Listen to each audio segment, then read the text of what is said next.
Hey guys, and welcome back to this channel. In this video I'll be showing you guys how you can apply a transition effect to all of your video transitions. So I'm just going to randomly add in transitions by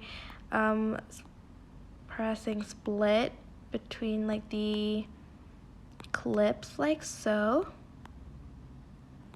Then I'm going to press on the transition part here, and then for instance I want this one, the 3D space one.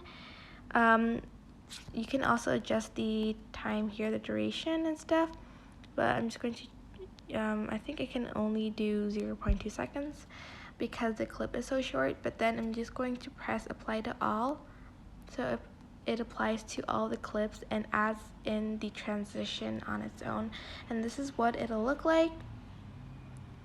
But yeah, that is basically it. I hope this tutorial was helpful for you guys. Don't forget to like, comment, share, and also subscribe to this channel if you have not done that.